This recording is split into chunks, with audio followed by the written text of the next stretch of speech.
Hello everyone, it's Jules by Jude. Today we're going to make a Natasha bead out of the scraps from a cane and a previous project. So what I'm doing here is I'm using the scraps from some of the previous videos that you've watched me do with a rose cane, and this is the blue one. So what I'm doing is I'm chopping some of this up, and I have some other colors mixed in with this. And I want to see how the color is looking. I don't want anything too blue, too white, if I can help it. I want to spread it out and get it apart and get it mixed up really nice. I don't want to go too small. I want to keep it together, and I don't want it to be tiny. I want it to be, but you can make it that way if you choose. This is really anything goes. So the effects that you get from something like this are very unpredictable.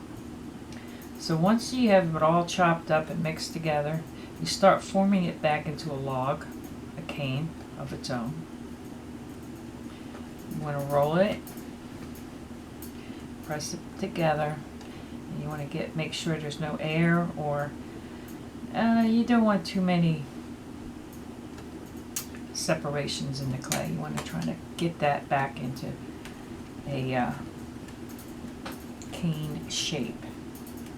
Okay, you want to push it together, squeeze out some of this air, compress it, and get it back together. Just that you have it colors distributed throughout the cane very differently than what the original cane, of course, was. So these are a lot of fun because they have a lot of unique features. These beads, the Natasha bead.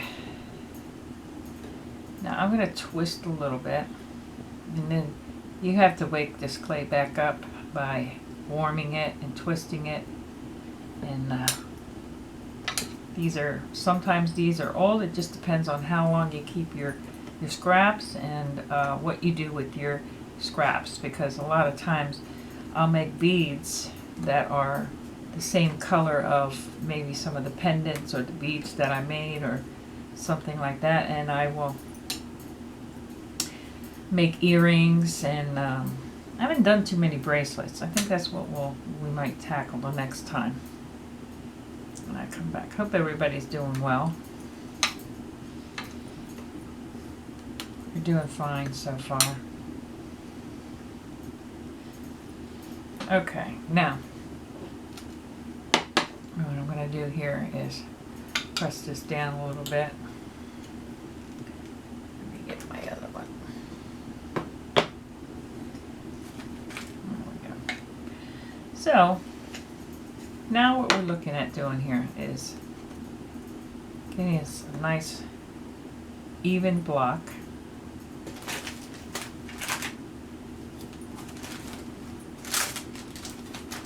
You want to use some of this wax paper. Smooth out the top. Now, a lot of times Natasha beads, they're thick, or pretty heavy bead. As you can see why that might be the case. There we go. Oh, that's a little big, but we want to try to get that flattened out a little bit so it's not too big. Okay. Press these down. Try to get this as equally distributed as possible. All right.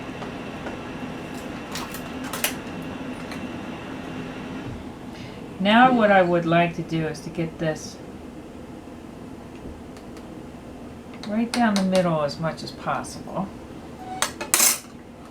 When you turn this over, you're going to try to match this design perfectly, okay?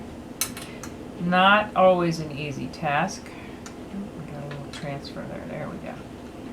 And they're really cool because sometimes they come out looking like faces. 2 eyes. I see a face already. Sometimes they come out and they look like flowers. But the important thing to do at this point is absolutely try to match up your design. Okay? Look it over pretty good because you can still at this point maneuver some of this around. Now what we're going to do is turn this over. What I'd like to do is take this and try and get us some of this off. There we go. Be careful. There we go. And we're sitting a little bit more even now. The next thing to do, or what you might want to do, is if you have a pretty thick piece like this, you want to make sure you look it over good. Make sure you're happy with it. Take paper again and let's burnish it. Get a nice smooth. Sometimes you can take your acrylic roller or something similar to that and get that burnished out and try to get that line smooth together so it doesn't look like a line. So at this point, more burnishing. And you know, to be honest with you, these beads, they come out like this. They're beautiful just like that. But the Natasha Bead is very notorious for having that mirror image on either side. So just having a pretty bead with a pretty design on it is not always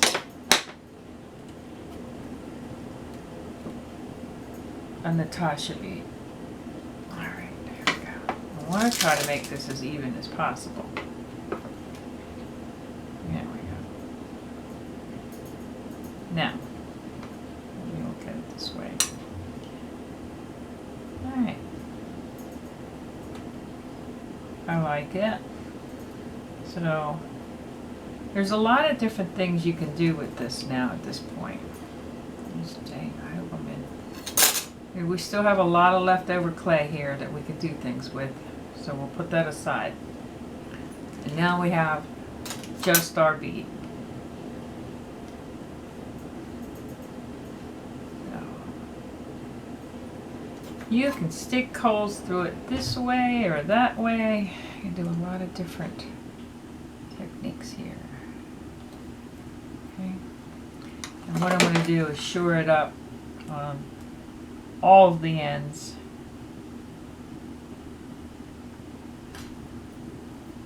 As much as possible. I don't want that lump on the sides and the ends. So I'm going to take a look at what we got here and decide where my image, I want my image to start and end. So I can see that I have more over here. Push down. There we go. Very nice. I really like this. Okay. Alright. Let me pick this up and look at this a little bit. From all the sides. And it's not really too bad as far as the thickness and the evenness. It's pretty good. Sometimes that's really the challenge with a Natasha bead for me. So I like it. I'm going to, burnish it up a little bit more. I want that line to disappear. And you can always look back here, as you can see, because I cut it the way I did, and I don't always do that. I don't have to modify the back so much.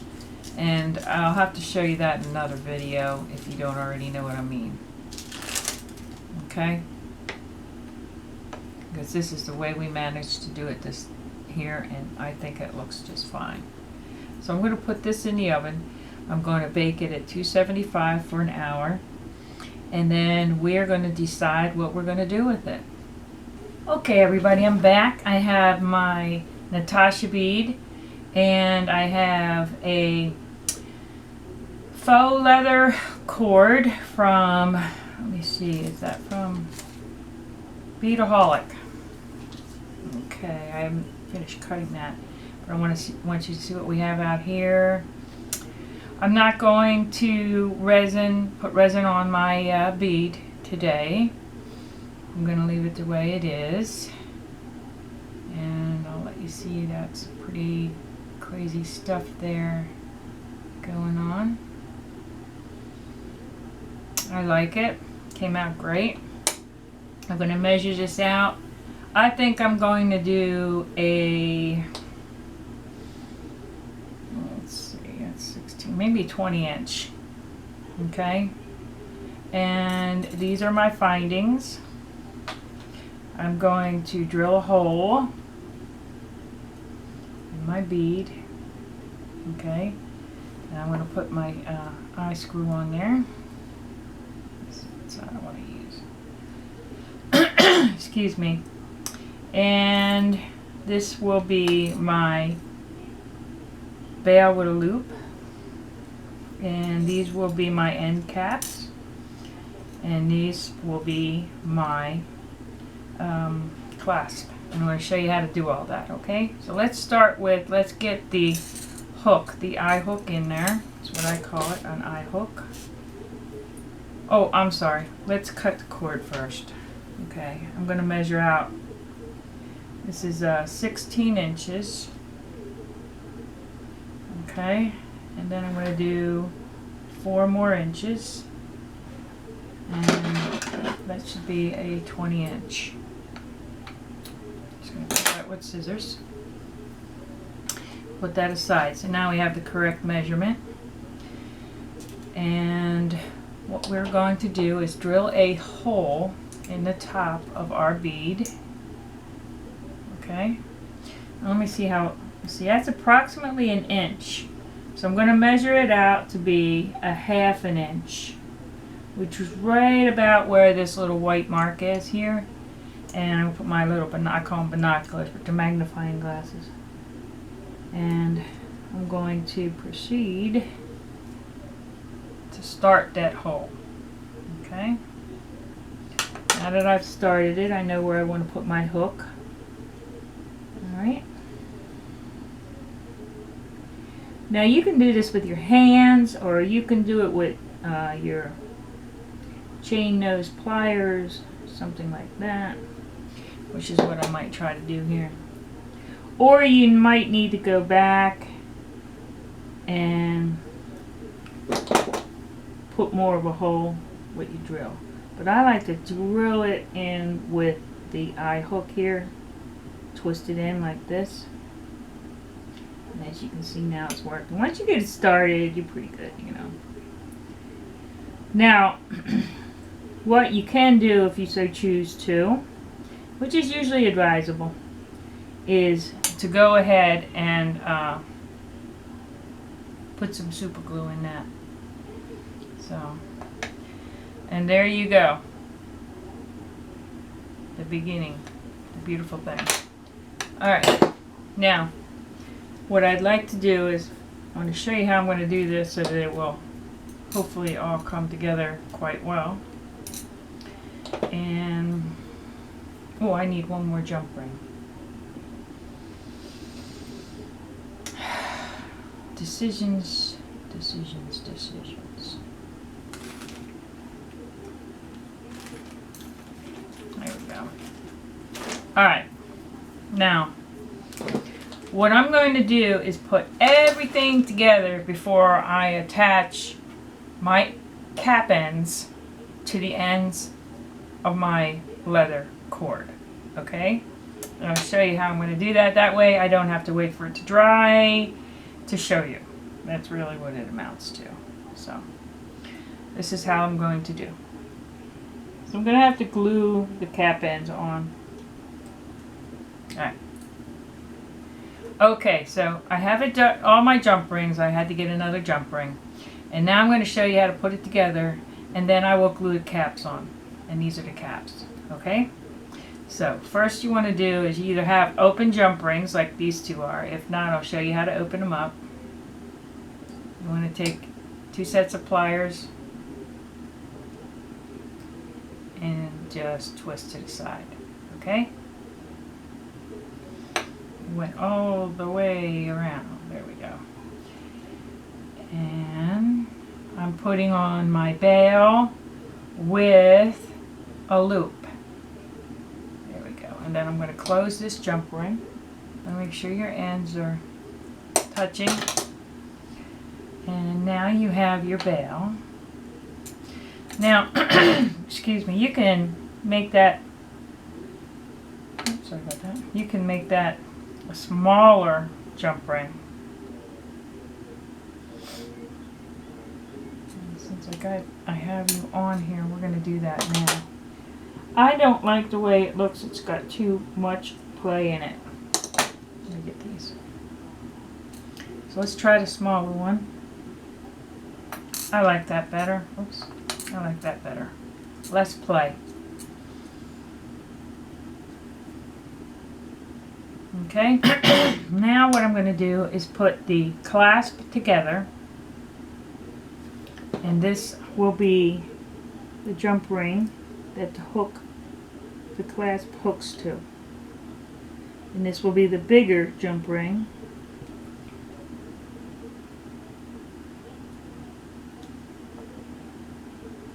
And the same way. You want to wiggle that until it joins together and they meet properly. You usually feel a little click. That's what you'll feel. Okay? I just have to bring it up to my eyes so that I can see it better. It's harder to work when there. So when they're joined together, that's one side.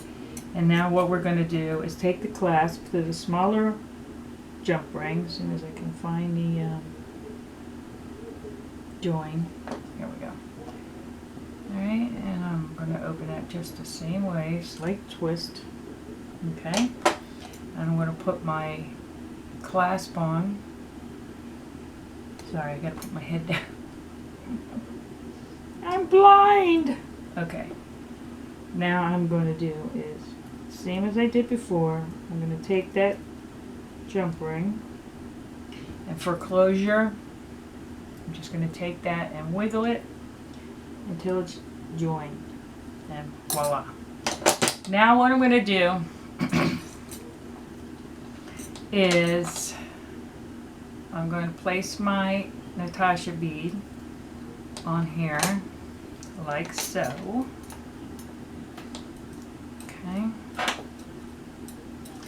And these are my 2 ends. Now, the importance in this is going to be the glue to the cord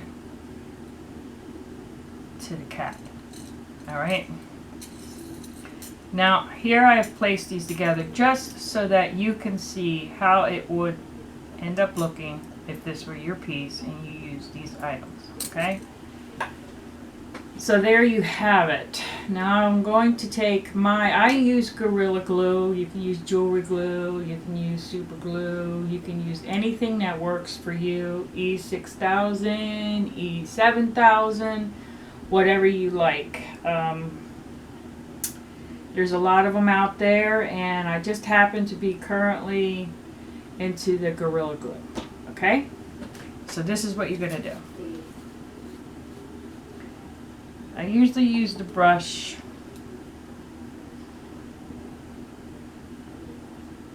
I'm going to brush it all around the sides and in through the cord. I'm going to take this side here put that in. Now I'm going to let that stay, of course. Alright, I'm going to do the other one. And it's kind of, these are really pretty caps now, so I really like those. They're not sterling, they're base metal, but I like them. Alright, did the same with this. Don't want to hold it too far up the other side because it'll drip, which it's about to do. This is okay. Voila. Now, I'm going to put this on here because I have a habit of spilling it. So, okay. So this is the pendant. Much better shot of it. And the super glue is still got some time to go for drying. Sorry, brain fart. But it will be nice and sturdy. If there's anything or any question, you can always go in there with some glue on your toothpick and just make sure, you know, you've got it in there nice and secure. So this is my Natasha bead made out of my scraps from my canes. I think that's the conclusion of that series made out of the rose cane and whatnot. And I have a few other things I'm looking forward to doing soon, and hopefully I can get them on tape and stop traveling around the world and get you some videos. So at this point I'd like to say thank you. God bless. If you like this video, like it. If you like it, subscribe and share. Thanks. Have a blessed day.